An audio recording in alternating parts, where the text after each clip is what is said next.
Muy bien, chicos, ya hemos visto pues ejercicios de sinonimia contextual y de antonimia también.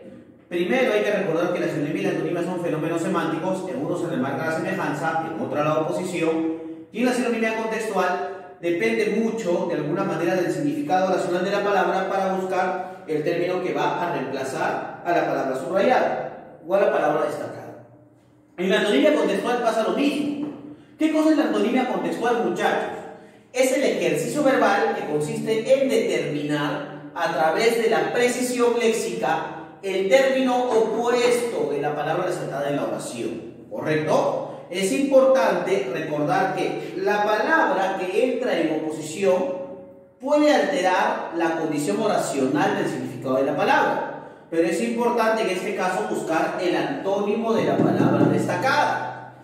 Por ejemplo, acá dice lo siguiente, ¿no?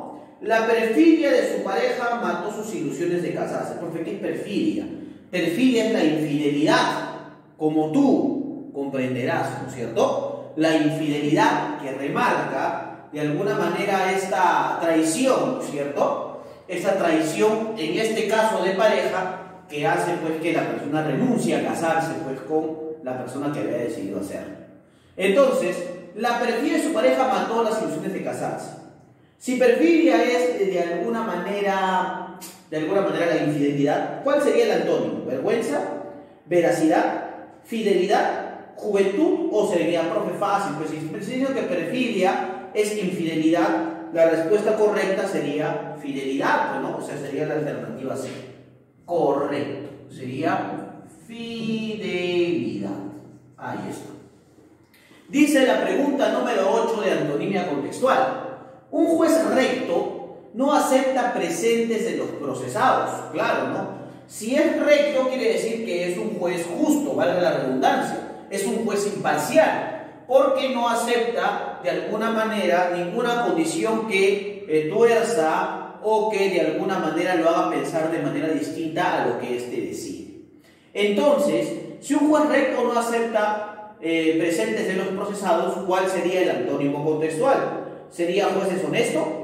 ¿Sería juez descortés? ¿Sería juez desdichado, desequilibrado o desprestigiado? Ahí la respuesta correcta, lógicamente, que sería la alternativa A, deshonesto. ¿Correcto? Deshonesto. Ahí está la respuesta correcta. Muy bien, hasta ahí hemos desarrollado las condiciones manifiestas de lo que serían los tipos de ejercicios verbales que implican el significado de la palabra, ¿no? Ahora vamos pues a un ejercicio de verdadera complejidad, ¿no? La comprensión lectora, chicos, ¿no? A ver, es importante recordar lo siguiente. En la comprensión de lectura, ¿no es cierto? O en la comprensión lectora, ustedes tienen que asimilar la posición de quien está escribiendo ese texto. Uno no puede emitir una opinión determinada sobre lo que lee, sino al contrario, debe entender lo que dice el texto de manera literal. Cuando digo literal, quiero decir que tú asimilas que las condiciones o las opiniones del propio escritor, ¿no es cierto?, son verídicas o verdaderas, porque a partir de esas opiniones tú vas a poder gerenciar y responder las preguntas que se te están sugiriendo. En este caso hay tipos de preguntas que de alguna manera vamos a determinar a partir de la comprensión de lectura. Preguntas por jerarquía textual que determinan, por ejemplo, cuál es el tema, el título, la idea principal. Los tipos de preguntas también que pueden ser inferenciales, pueden ser compatibles, no compatibles, ¿no es cierto? Pueden ser preguntas por extrapolación y también preguntas literales. Y los tipos de texto que pueden ser narrativos, pueden ser filosóficos, pueden ser literales, ¿no es cierto? Pueden ser, por ejemplo, artísticos, etcétera, etcétera. De acuerdo al texto que vamos a leer ahorita, vamos a contestar preguntas que tienen que ver primero con la sinonimia contextual, porque por eso es importante de alguna manera subrayar las palabras que se nos piden, o en algunos casos, este es un tip que te doy, primero lee las preguntas y luego asimila qué cosa vas a contestar y finalmente pues preguntas de alguna manera por la jerarquía textual, etcétera, etcétera. Por ejemplo, dice acá el texto lo siguiente, ¿no? Profe, ¿por qué he puesto esto? Primero porque es una estructura que a mí me escribe y que yo te invito a que lo hagas. ¿Cuándo el alumno pierde tiempo en el examen de admisión? Cuando vuelve a leer todo el texto, ¿no? Para contestar una pregunta. Entonces, yo lo que sugiero es que tú hagas estructuras textuales, ¿no es cierto? O sea que por cada párrafo, ¿no es cierto? O por cada idea importante dentro del texto, pues saques una información o un resumen, ¿no? En este caso yo voy a sacar 3 ideas manifiestas importantes dentro del texto, ¿correcto? Dice, el símbolo del corazón es el que más frecuentemente se relaciona con el amor, ¿no es cierto? Cuando aparece atravesado por la flecha de Cupido, simboliza el amor romántico y es la forma común en la que las parejas adolescentes lo dibujan en los más variopintos, subraya el término variopintos, lugares para dejar constancia de su amor. O sea que el corazón, acá estamos hablando de el corazón, ¿no es cierto? ¿Como qué? Como un símbolo del amor, ¿correcto? Acá, por ejemplo, hablan del amor, ¿no es cierto?, que está representado por Cupido y también que está representado por una flecha, y además esto involucra lo variopinto. ¿Qué quiere decir? Que de alguna manera hay muchos elementos que pueden reemplazar al amor. En este caso el corazón representa, ¿no es cierto?, o es el símbolo del amor como tal. Esa es la idea que podemos sacar de las primeras líneas que tenemos en el texto. Ahora dice además lo siguiente, ¿no? También se hace alusión al corazón real o al pecho de los amantes como fuente y receptáculo del amor, y son comunes expresiones como partir o romper el corazón como sinónimos de crear desamor o robar el corazón como sinónimo de producir enamoramiento. O sea, en este caso también podemos hablar de corazón como un aspecto sinonímico, ¿no? El corazón, ¿no es cierto? ¿En qué? En su función sinonímica, ¿no es cierto? Cuando utilizamos el corazón o cuando utilizamos el término corazón. Por ejemplo, en este caso podemos utilizar el término corazón como receptáculo de amor. En este caso, por ejemplo, podemos decir que en el corazón se registran los sentimientos y las emociones. También podemos hablar del corazón partido cuando hablamos del desamor, ¿no es cierto? Cuando hablamos del desamor. ¿Y esto a qué atribuye? A las condiciones variadas que tiene este símbolo, ¿no es cierto?, del corazón para esta representación sentimental, ¿no? Y dice además lo siguiente, ¿no? También dice robar el corazón como sinónimo de producir el enamoramiento, abrir el corazón como sinónimo de ofrecer amor, y una larga lista de significados en los que los elementos comunes son el amor y el alma.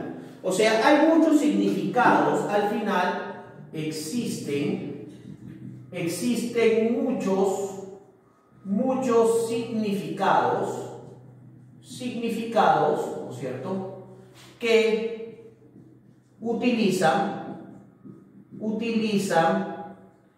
el corazón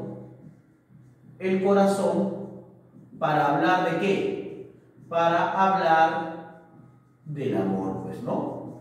Del amor, en este caso, ¿no? Y aquí hablan, por ejemplo, del amor, por ejemplo, ahí están hablando de, al final, del amor y el alma, dicen, ¿no? Amor y alma, profesor, correcto. Ahí hablan de amor y hablan de alma, ¿no es cierto? Alma como tal. Muy bien, chicos, eso es lo que de alguna manera quiere decirnos, ¿no es cierto?, el texto en cuestión. Se dan cuenta que no voy a tener que retornar para entender el texto, sino que ya a partir de estas 3 ideas puedo de alguna manera contestar las preguntas, ¿correcto? Por ejemplo, en la pregunta número 9 me dicen lo siguiente, ¿no? En el texto la palabra variopinto es sinónimo de ¿qué? Acá dice en el texto, y es una forma común de las parejas, dice, adolescentes lo dibujan en los más variopintos lugares, en los más ¿qué? Diversos lugares, ¿correcto? Por eso la pregunta 9, la respuesta tendría la alternativa A. diverso. Diverso sería la respuesta común. Ese es el sinónimo de la palabra variopinto. Vamos a la pregunta número 10. La pregunta número 10 dice, ¿cuál sería el tema central del texto? Profe, están hablando del corazón y lo que simboliza el corazón, ¿no es cierto? Simboliza el amor. En este caso, entonces, la respuesta en la número 10 que dice, ¿cuál es el tema del texto? La respuesta correcta sería la de no, el corazón como símbolo del amor, ¿correcto? La alternativa E. No lo pongo porque no me alcanza. Vamos a la pregunta número 11. Dice la pregunta número 11 lo siguiente. Según el texto, el amor romántico se simboliza como ¿qué? El amor romántico se simboliza pues con esta flecha, ¿no? Con Cupido, como dice allí, ¿no? Entonces ahí en la número 11 la respuesta correcta sería la B, ¿no? Un corazón atravesado por una flecha, mira, ahí está, ¿ves? Alternativa B, ¿correcto? Ahí está. Alternativa B. Y finalmente, chicos, la pregunta número 2 dice, según el texto es correcto decir. Aquí hablamos de la compatibilidad, ¿no? ¿Qué es referente o qué es cierto según el texto? Pregunta 12 dice, ¿solo los adolescentes expresan su amor con dibujos? ¿Romper el corazón es equivalente a abrir el corazón? ¿Robar el corazón es antónimo de partir el corazón? ¿El desamor se simboliza con un gran corazón abierto? Puede ser esa, ¿no? ¿Una persona soltera siempre tiene el corazón partido? No necesariamente. O sea que allí, profesor, ¿cuál sería la respuesta correcta? Por ejemplo, robar el corazón es antónimo de partir el corazón, porque robar el corazón es enamoramiento. En cambio, partir el corazón vendría a ser el desamor, ¿no es cierto? Entonces, ¿cuál es la respuesta entonces en la 12? La 12 tiene que ver con la alternativa C, ¿correcto? En un grado de antonimia. ¿Te das cuenta que es fácil es solucionar los procesos cuando tú haces tu esquema? ¿No? Ya no tienes que estar volviendo a leer el texto porque las ideas manifiestas son las que he considerado como ideas principales, ¿correcto? Luego, los ejercicios que vienen son series verbales. Hay que recordar que un ejercicio de serie verbal consiste en completar una secuencia de palabras de acuerdo a características o cualidades comunes. Por eso es importante en las series verbales determinar qué cosa. El campo, correcto, semántico. ¿Ya? ¿Por qué, profesor? Porque el campo semántico me registra las cualidades o los elementos comunes que hay entre un ejercicio con respecto a otro. Por ejemplo, tengo acá la pregunta 13 y 14 primero solucionamos, ¿ya? Presumido, presuntuoso y vanidoso. ¿Qué son, profe? El campo semántico vendría a ser en que estos son sinónimos, correcto, son sinónimos. Muy bien, perfecto.